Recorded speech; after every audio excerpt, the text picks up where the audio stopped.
Bismillahirrahmanirrahim. Assalamualaikum warahmatullahi wabarakatuh. Alhamdulillahirrahmanirrahim wa bihi nasta'in wa ala umuri dunya wa din. Wassalatu wassalamu ala asrofil anbiya'i wal mursalin wa ala alihi wa sahbihi ajmain. Rabbi zidni ilma wa sunni fahma. Amin amin ya rabbal alamin.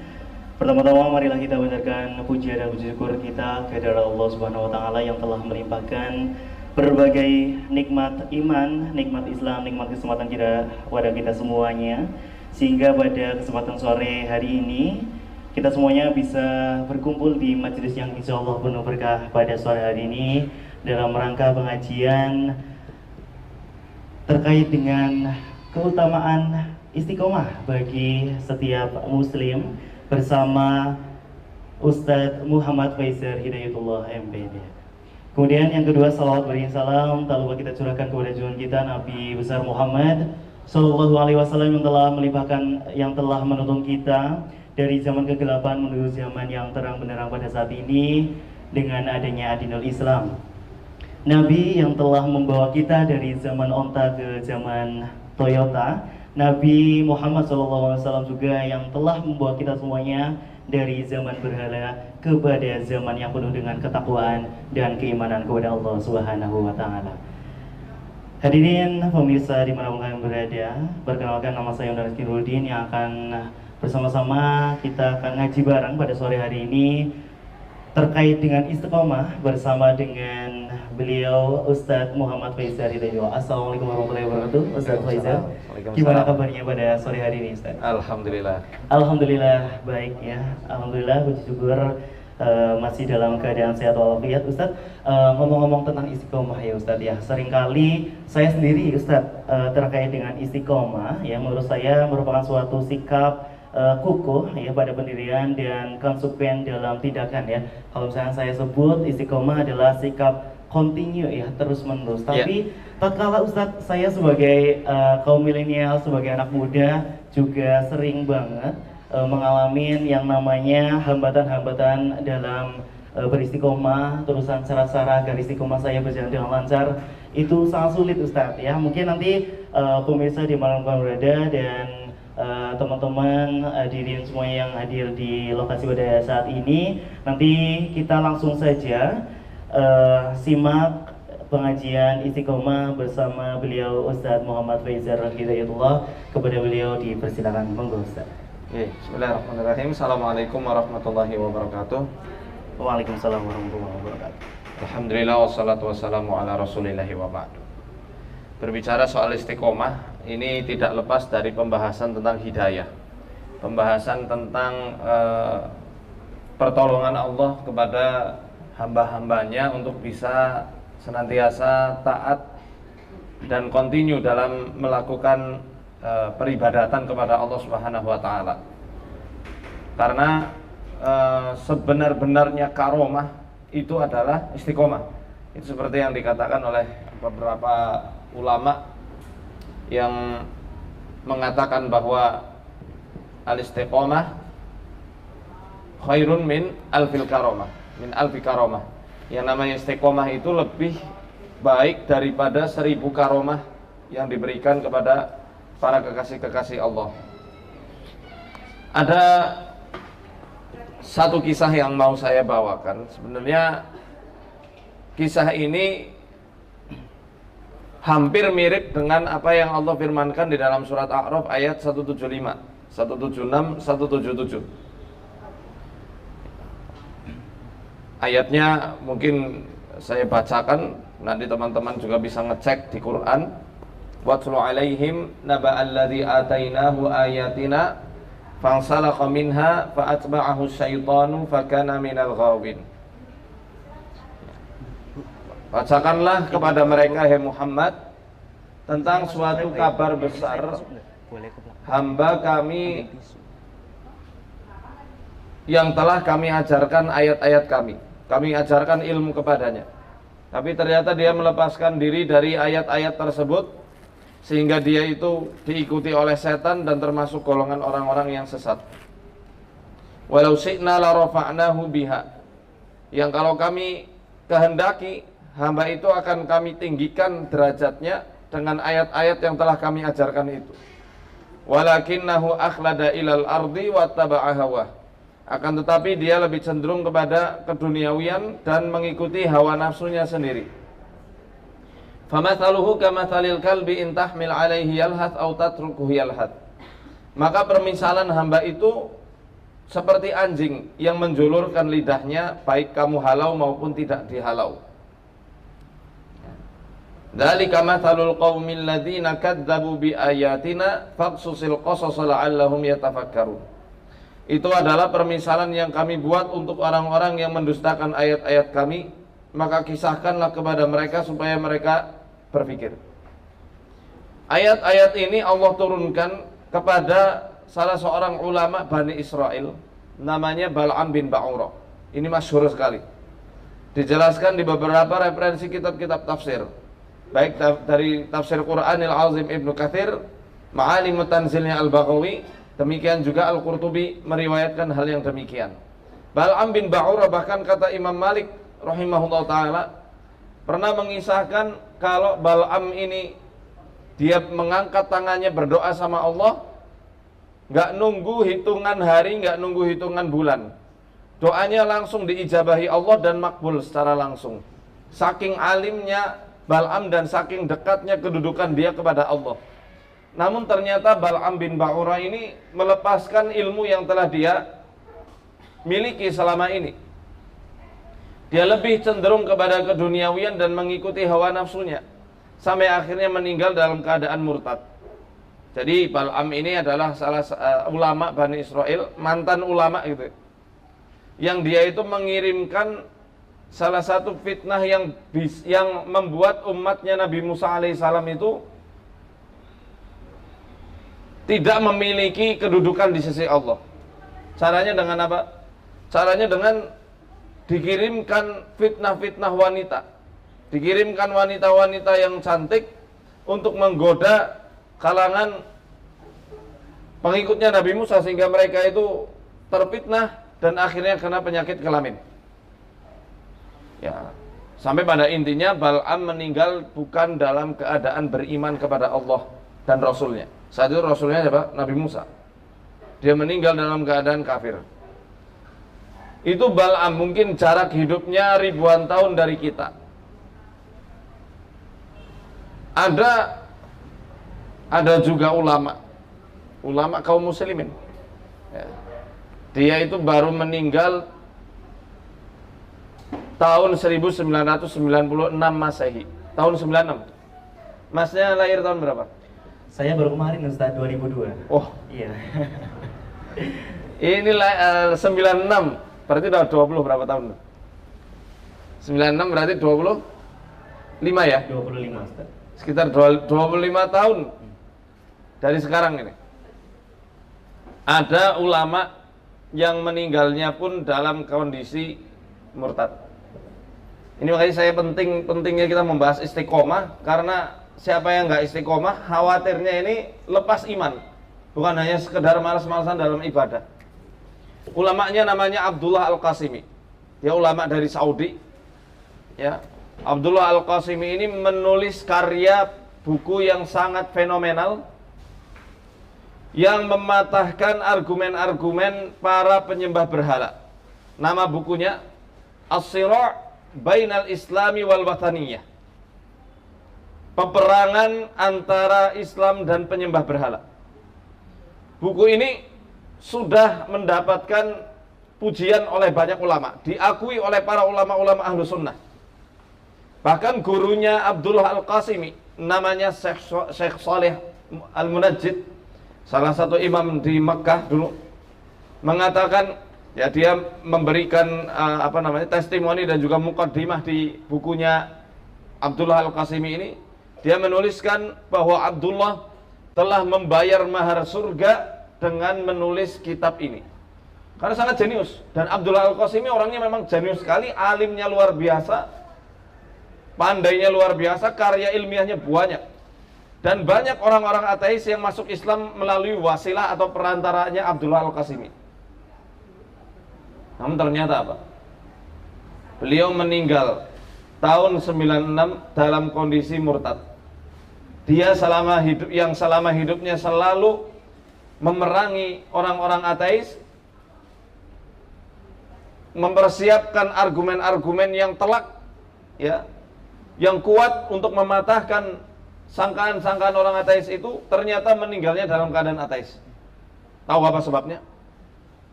Sebabnya kalau kita simpulkan ada 3 perkara yang menyebabkan keistiqomahan itu hilang. Bahkan bukan hanya istiqomahnya yang tercabut, imannya pun tercabut. Dia mendustakan adanya Allah. Sampai akhirnya dia itu menulis, di akhir hidupnya dia menulis kitab berjudul Hadhil Aghlal. Hadhil Aghlal, maksudnya apa? Inilah belenggu-belenggu dalam Islam. Karena dia menganggap agama Islam adalah agama yang membelenggu kebebasan. Kebebasan berkarya, kebebasan berseni, dan seterusnya. Dia nulis kitab itu ketika murtadnya itu. Ketika dia telah tanggalkan ilmu dan keimanannya. Ya. Sampai akhirnya para ulama di seantero dunia menghujatnya dan mematahkan argumen-argumen rusaknya. Dari yang selama ini dia itu kokoh dalam menegakkan Islam, memperjuangkan Islam, ternyata hilang. 3 sebabnya. Pertama, terlalu banyak pujian yang masuk ke dalam sanubarinya. Makanya kan Rasulullah pernah mengatakan bahwa pujian itu adalah kematian. Pujian itu kematian. Ketika pujian banyak datang, timbul kesombongan. Sampai akhirnya itu Abdul Al-Qasimi ternyata banyak sekali menulis puisi-puisi untuk dirinya sendiri yang dia sematkan di dalam kitab-kitabnya untuk memuji dirinya. Sombong karena pujian. Nah, zaman sekarang malah kepenak banget ya. Dengan apa? Dengan lihat like, komentar, Iya, di media ya, sosial. di media sosial, merasa dengan sudah men-share banyak kajian-kajian, repost kajian-kajian para ustadz, kemudian dia anggap dirinya alim. Karena banyak orang yang menganggap dirinya alim, kemudian dia merasa aman dari ketertipuan dirinya sendiri. Itu yang menyebabkan orang akhirnya jadi nggak istiqomah. Karena merasa cukup. Lah aku udah cukup lah, aku soleh, amalku udah banyak. Sekali-kali lah ngicip-ngicip dosa. Itu yang menjadikan orang akhirnya jadi nggak istiqomah itu. Kedua, salah memilih istri. Nggak apa-apa yang sampai umurnya kaplak belum menikah, nggak masalah. Lebih baik terlambat menikah daripada salah memilih jodoh. Apalagi yang perempuan. Salah memilih jodoh, runtuh, sudah. Bukan hanya dunia, bahkan keimanan. Termasuk ini yang contohnya Abdul Al-Qasimi. Dia menikah sama salah satu wanita, menikah dengan wanita dari Beirut yang banyak merubah atau mempengaruhi kondisi cara berpikirnya Abdul Al-Qasimi. Dari yang tadi dia teguh dalam memperjuangkan Islam sampai akhirnya jadi ateis. Karena ada pengaruh-pengaruh dari dalam istri. Karena mau ndak mau ya, kita hidup yang paling lama sama kita ya pasangan kita. Jenengan salah milih pasangan, wah istiqomahnya dipertaruhkan, imannya dipertaruhkan, cara berpikir Anda dipertaruhkan. Bukankah banyak para koruptor yang tadinya dia jujur akhirnya korupsi gara-gara bisikan istri? Demikian juga sebaliknya, istri yang tadinya soleha mau hijab, kemudian karena dapat suami yang salah, dia jadi melenceng. Maaf ini, laki-laki salah milih jodoh, kemudian dia cerai, dia nggak kehilangan apapun. Nggak ada yang dirusak dari laki-laki itu, masih perjaka terus. Sorry nih. Tapi wanita salah milih jodoh, cerai di tengah jalan, hancur. Hancur hatinya, walaupun banyak yang survive. Tapi kan kita bisa hitung. Saya bilang kayak gini karena saya menangani banyak kasus-kasus pasien, bukan hanya gangguan jin santet saja, tidak. Tapi termasuk kasus-kasus rumah tangga. Makanya jangan buru-buru, jangan dibutakan hawa nafsu untuk cepat-cepat nikah. Yang penting kawin, supaya nggak malu sama temennya. Apalagi bentar lagi lebaran, nggak ditanya-tanya terus kapan nikahnya. Aduh, kalau Anda nikah cuma gara-gara takut ditanya kapan nikahnya, aduh, bisa berabe di kemudian harinya. Contoh Abdul Al-Qasimi ini, yang dia itu kehilangan jati dirinya, kehilangan keistiqomahnya, kehilangan nilai berharganya dia itu gara-gara salah milih jodoh. Yang ketiga, dia memiliki circle pertemanan yang buruk. Yang seharusnya ulama berteman dengan ulama, dia justru malah banyak berteman dengan para ateis. Banyak berteman sama orang-orang ateis itu. Sedangkan kata Rasulullah sallallahu alaihi wasallam, al-mar'u 'inda dini khalili. Seseorang itu tergantung agama temannya.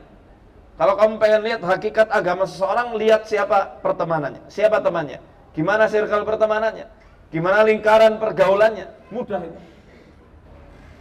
Jangan sok kuat, hati kita rapuh, subhat menyambar-nyambar.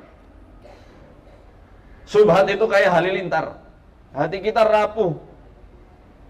Kita nggak pernah tahu kapan hati kita tercabut dan akhirnya masuk kepada arus pertemanan yang kurang baik. Maka bukan suatu yang salah jenengan misal pengen berubah jadi orang yang lebih baik, kemudian meninggalkan circle pergaulan yang kurang baik, menjadi pergaulan yang baik, bukan untuk memutus silaturahim, tapi untuk menjaga diri Anda sendiri. Sesekali dakwahi mereka, tetap sapa, jangan kemudian diputus sekonyong-konyong ya, diputus sekaligus, tetap disapa, tetap ya say hello lah. Tapi kalau untuk teman nongkrong jangan. Itu sangat punya pengaruh besar dalam kehidupan Anda. Kita bisa contoh kasus Bal'am di abad ini, yang baru meninggal jaraknya, ya kalau 96 sih saya baru masuk TK kayaknya, atau kelas, ya kalau baru masuk TK. Mas Enggi SMP ya? Oh gitu. Baru kemarin kisah Bal'am di abad ini, di abad modern ini. Ya mak itu seharusnya bikin kita mawas diri ya. Kita tidak sealim Abdullah Al-Qasimi, tidak sejenius itu.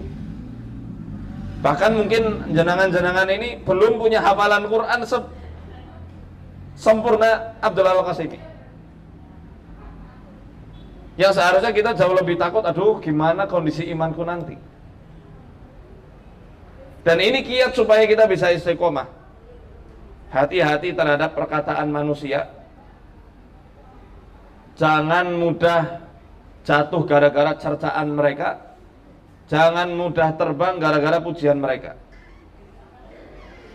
Ini ciri orang yang istiqomah di akhir zaman, yang mereka berjihad fi sabilillah. Di antara cirinya apa? Wala yakhafu laumata laim. Mereka itu tidak takut dicerca karena memegang prinsip yang hak. Karena memang ini fitrahnya, kondisi alami yang Rasulullah itu sudah mengatakan kelak di akhir zaman kalian mau memperjuangkan agama kalian layaknya orang yang memegang batu bara di tangannya, panas, dan banyak orang-orang menganggap aneh. Nyata tidak zaman sekarang? Oh nyata, banyak di mana-mana. Anak-anak muda misalnya di tongkrongan, waktunya sholat nih, saya sholat dulu. Apa orang bilang? Ah sok alim lu, pengkapling surga lu, orang sok suci dan seterusnya. Oh di zaman ini jauh lebih parah lagi. Tapi orang-orang istiqomah itu nggak pernah peduli apa yang akan dikatakan manusia, nggak peduli cercaan mereka. Ini pasukan-pasukan Al-Mahdi kelak di akhir zaman, ashabur rayatis sud, mereka yang memiliki panji-panji hitam dari timur, mereka yang punya karakter-karakter istiqomah, nggak peduli cercaan dunia. Walaupun semua orang yang ada di dunia ini mencerca mereka, mereka istiqomah dalam agamanya. Nggak segan-segan dalam mendirikan syariat Allah dan menegakkan hukum-hukum Allah. Dan memegang prinsip iman Islam mereka. Itu yang cercaan. Cercaan mungkin nggak terlalu membahayakan. Pujian, banyak orang tahan cercaan, nggak tahan pujian. Bahkan kesombongan itu kadang muncul gara-gara gini mas. Gara-gara ketika kita diremehkan, kita munculkan prestasi kita, merasa nggak terima. Enak aja lu, Aku lebih dari kamu. Dianggapnya nggak hafal Quran, kemudian dia sampaikan hafalan Qurannya yang sudah 30 juz misalnya, dengan suara ngaji yang mujawwad, disampaikan itu untuk demi menunjukkan aku lebih bisa dari kamu. Apalagi kalau keterpujian itu, wah subhanallah, ngeri. Maka lebih baik kita batasi juga. Apalagi budaya kita di Indonesia ini kan orangnya basa-basi. Ya, basa-basi khususnya dalam ya memuji yang terlalu berlebih-lebihan itu. Kedua, tadi ya, istri atau suami ini juga pengaruh. Makanya untuk bisa istiqomah ini ya butuh support system dari keluarga. Nah, dari keluarga itulah nanti akan bisa diciptakan bi'ah atau milieu untuk membangun ketaatan kepada Allah Subhanahu wa taala. Nah, ketiga, pertemanan. Ini penting semuanya. Karena kita makhluk sosial, secara naluri, secara fitrahnya kita butuh dukungan, ya. Ini apalagi yang awam-awam ya. Butuh dukungan dari teman-teman yang juga bisa memotivasi dalam ketaatan sama Allah Ta'ala. Nah, nanti ini yang perlu saya sampaikan, Ramadan sebentar lagi berakhir, tapi bukan juga berakhirnya Ramadan menjadi tanda berakhirnya ibadah. Ibadah kita akhirnya kapan? Akhirnya nanti kelak ketika kita menghadap Allah, itu terakhir ibadah. Bukan dengan tanda berakhirnya Ramadan kemudian nafsunya dicunna kayak jaran liar, kayak kuda liar, enggak. Justru spirit Ramadan, madrasah yang sudah Allah berikan selama Ramadan ini harus dijaga terus sampai nanti kita ketemu Ramadan tahun berikutnya. Amin. Ya. Amin. Kita berharap semoga tiap tahun Allah memperkenankan kita untuk selalu ketemu Ramadan dan mendapatkan keutamaan malam Al-Qadar atau Lailatul Qadar. Ini kan kita butuhkan sekali, ya. Karena ya hidup kita berapa tahun sih? 80 tahun misalnya. Kalau kita anggap 80 tahun itu umur yang sudah panjang sekali, 90 tahun itu belum ada apa-apanya. Makanya Ramadan demi Ramadan itu bonus percepatan sebenarnya. Kita bisa mengumpulkan pundi-pundi amal soleh dan pahalanya itu layaknya kita beramal soleh 500 tahun ke depan, ratusan tahun ke depan. Ya. Apa kata Allah ketika bulan Ramadan, ketika orang berpuasa itu? Jadi ada sebuah hadis qudsi yang mengatakan, ya, kullu amal ibni Adam, setiap amalan anak cucu Adam ya, akan dilipat gandakan 10 kali lipat sampai 700 kali lipat. Illa shaum, kecuali puasa. Ya. Fa innahu li, karena puasa itu milikku kata Allah. Wa ana ajzi bihi, dan akulah yang bisa memberikan ganjaran dengan nominal yang sesuai hitunganku. Jadi nominal ini nggak bisa masuk logika makhluk. Malaikat sampai bingung. Berapa harus menulis jumlah pahala untuk orang yang berpuasa? Ini puasa sunnah. Sedangkan kita tahu ada beberapa momen-momen yang Allah melipat gandakan pahala kita. Ada yang karena faktor tempat, misal kita sholat di Masjidil Haram, keutamaannya 100.000 kali lipat lebih utama daripada sholat di masjid yang lain. Masjid Nabawi 1000 kali lipat, Masjidil Aqsa di Palestina 500 kali lipatnya. Ya. Doa juga di Multazam jauh lebih mustajab. Demikian juga ada waktu-waktu tertentu yang amalan hamba ini dilipat gandakan tidak terbatas. Di antaranya bulan Ramadan dan bulan-bulan haram misalnya, atau di sepertiga malam. Tapi itu semua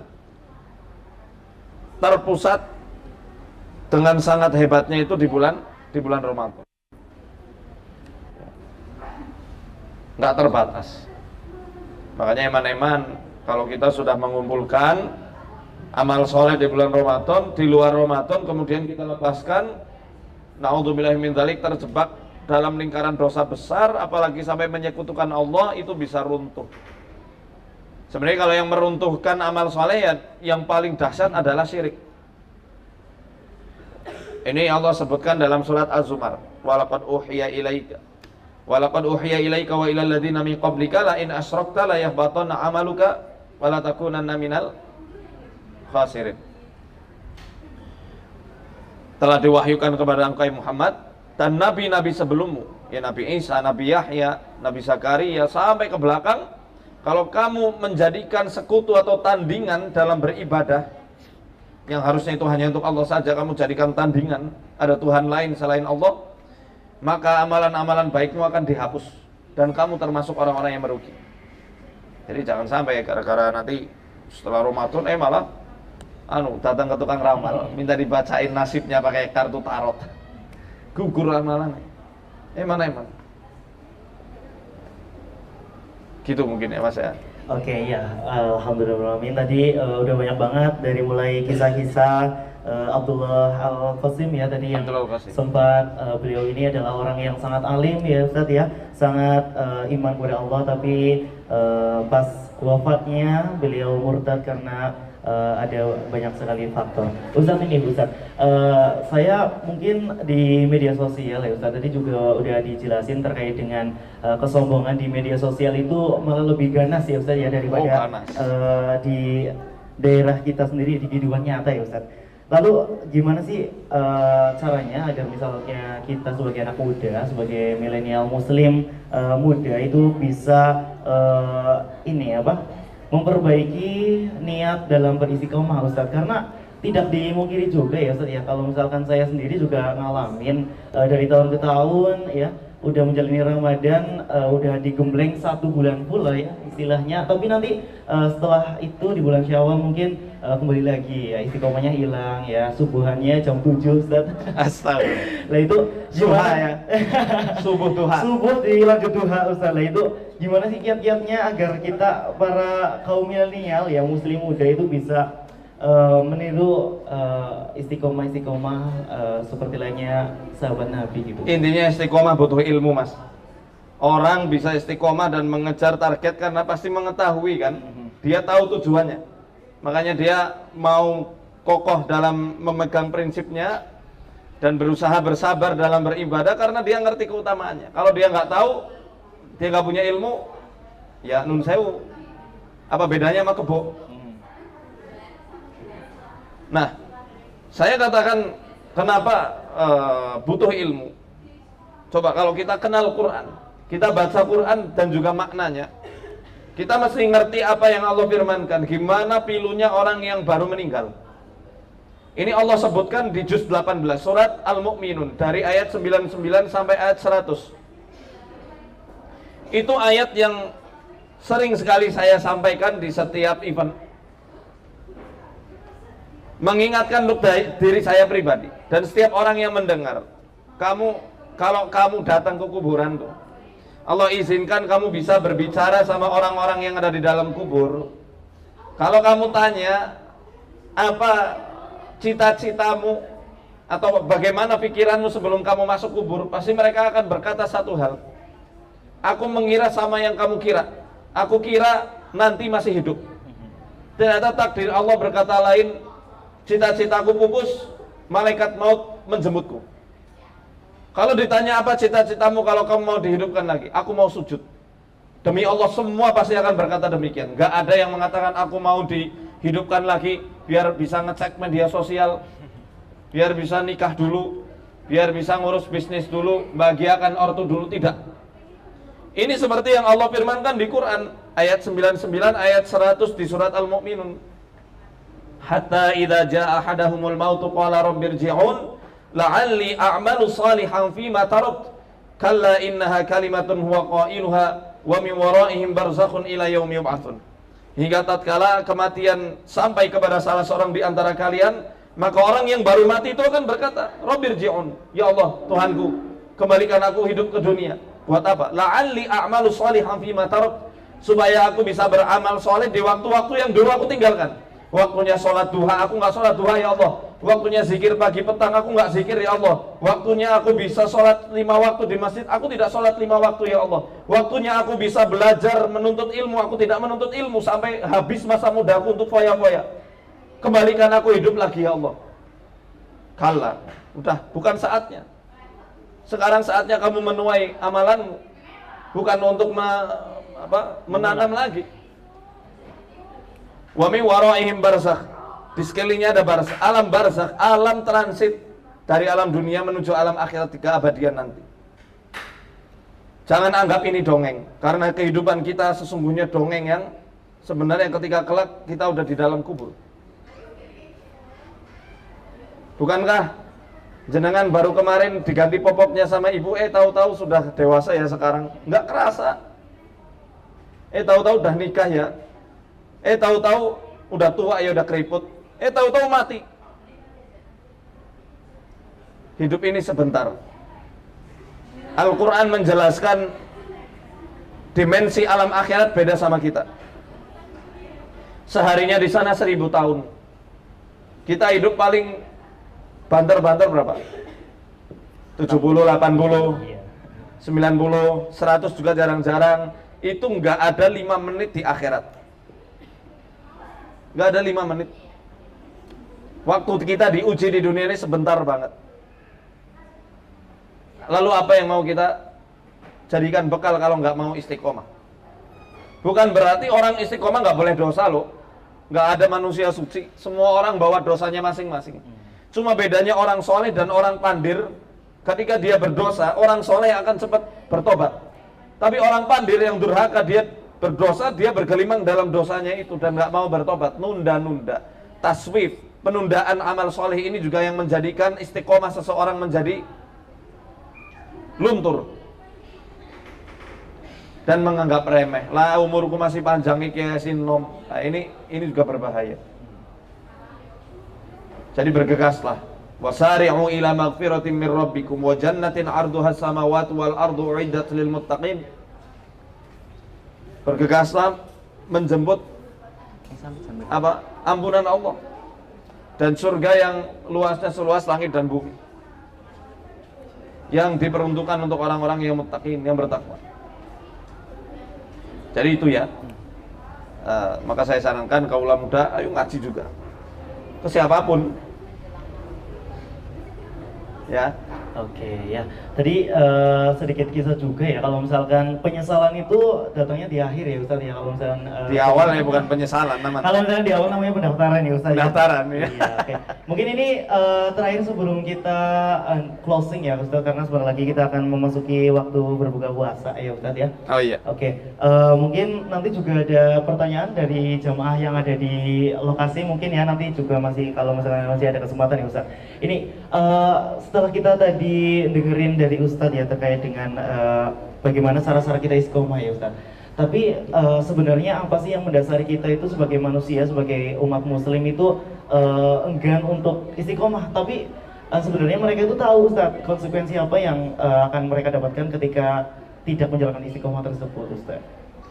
Ya, rata-rata pada ada 2 perkara. Al-amnu min makrillah wal ya'su min rahmatillah. Merasa aman dari makarnya Allah, maksudnya adalah ketertipuan dirinya sendiri, dan merasa putus asa dari rahmat Allah. Betapa banyak orang yang akhirnya nggak mau istiqomah. Udahlah aku maksiat aja lah, wong aku kadung maksiat, ini warisan iblis. Yang kata aku nggak pantas datang ke masjid, aku udah terlalu banyak berlumuran dosa, jiwa ragaku kotor. Itu penghinaan. Bukankah Allah Ar-Rahman Al-Ghafur? Ini pakai sighah mubalaghah ya, istilahnya yang berarti ampunannya itu nggak punya batas, yang berarti kasih sayangnya nggak ada batas. Kok dia mengatakan dosaku nggak bisa diampuni? Kita meyakini Allah Ta'ala yang memiliki ampunan yang luasnya lebih luas daripada langit dan bumi. Itu jauh lebih besar daripada dosa seorang hamba, pendosa separah apapun itu. Sebenarnya ada cerita lagi sih, tapi kalau cerita kepanjangan. Besok lagi lah Iya, kapan-kapan. ya pokoknya buat pemirsa yang lagi nonton ya, ini kan disaksikan di live kan streaming langsung ya dari Iya. YouTube-nya Peta Hidup Official, mungkin bisa di subscribe dulu ya Ustadz ya. Ini Ustadz, saya tadi terbesit pertanyaan yang sering saya tanyakan juga kepada ibu saya Ustadz. Seringkali saya juga melihat berita-berita gitu Ustadz, atau mungkin Ustadz saya yang ada di kampung itu beliau-beliau menceritakan terkait dengan kisah seorang maling ataupun seorang penjahat yang dalam sepanjang hidupnya itu mereka maksiat Ustadz ya, nyuri toko, nyuri perhiasan gitu Ustadz. Itu kan dalam pandangan Islam itu merupakan suatu perbuatan yang keji ya dan berdosa ya Ustadz. Namun pada saat ajal menjemputnya itu orang-orang tersebut malah mati ataupun meninggal dalam keadaan husnul khotimah Ustaz. Dan itu seringkali juga cara Jawanya Ustaz, lah itu aja yang maling ya hidupnya bisa husnul khotimah ya, apalagi kalau misalkan ada Ustaz tadi kayak yang Ustaz contohkan ada siapa tadi, Abdullah Al-Qorim, itu kan sepanjang hidupnya dia beriman Ustaz, tapi kenapa pas meninggal atau wafatnya itu malah sebaliknya Ustaz, itu gimana Ustaz? Ya, jadi Allah itu mengetahui hati kita ini ada di antara jari jemarinya Allah. Kiasan ya, maksudnya Allah ngerti nih. Walaupun hamba ini terkenal pencuri, bahkan maaf pelacur semasa hidupnya.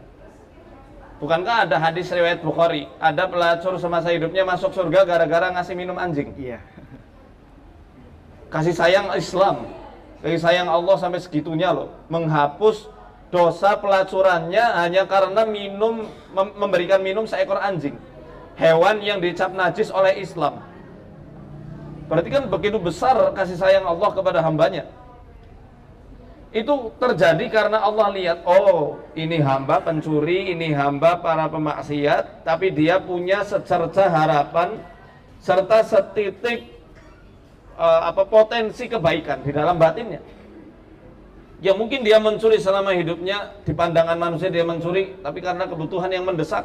Orang-orang kayanya nggak mengeluarkan zakat, orang-orang kayanya enggan mengeluarkan sodako, karena keterpaksaan itu akhirnya mencuri. Tapi Allah ngerti ini, dia mencuri dalam keadaan terpaksa banget, sampai akhirnya meninggal dalam keadaan dihusnul khatimahkan sama Allah. Demikian sebaliknya, orang-orang alim semisal Bal'am bin Ba'urah dan naudzubillah ya, kita berlindung sama Allah dari sifat-sifatnya mereka alim-alim yang nggak bermanfaat ilmunya.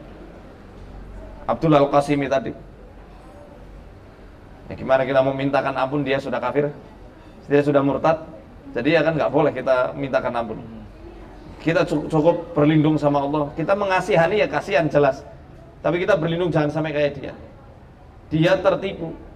Jangan-jangan selama ini dia sebarkan ilmu karena kepengen dianggap superior.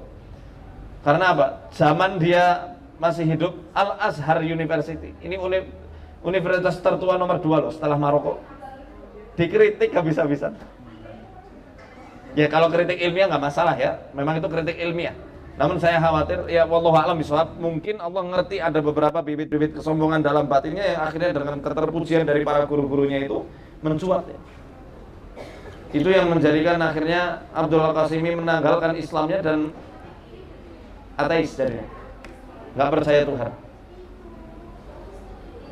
Jadi kita selalu berlindung sama Allah dan minta ampun, Engkau lebih tahu ya Allah apa yang tersembunyi dalam batin kami. Sedangkan menurut pandangan orang-orang kami termasuk orang yang taat, orang yang bertakwa, orang yang alim, maka ampunilah ya Allah, ampunilah kami. Ampunilah atas pujian-pujian mereka yang ada pada diri kami yang itu tidak ada pada diri kami. Jadikanlah kami lebih baik daripada mereka, dari apa yang mereka sampaikan, dari ucapan-ucapan yang mereka ucapkan untuk kami. Dan janganlah kami dibebankan tanggung jawab dari ucapan-ucapan mereka di hari kiamat nanti. Itu yang doanya Abu Bakar yang dikutipkan dalam Sahih Bukhari. Itu harus dibaca terus biar kita istiqomahnya lurus terus. Mungkin di tema berikutnya kita akan bahas soal hidayah. Ada beberapa hidayah yang kita mesti ketahui dan itu bisa menjadi pegangan prinsip kehidupan kita sampai kelak kita menghadap Allah. Wallahu a'lam bishawab wa ilahil marji wal ma'ab. Ya. Terima kasih kepada jamaah semuanya yang sudah hadir dan ikut ngaji bareng pada sore hari ini bertemakan dengan istiqomah bersama beliau Ustaz Muhammad Faisal Hidayatullah. Semoga pengajian kita pada sore hari ini mendapatkan berkah-berkah dan bermanfaat ilmunya bagi kita dan kehidupan kita sehari-hari. Dari saya mohon maaf bila banyak kesalahan. Wassalamualaikum warahmatullahi wabarakatuh.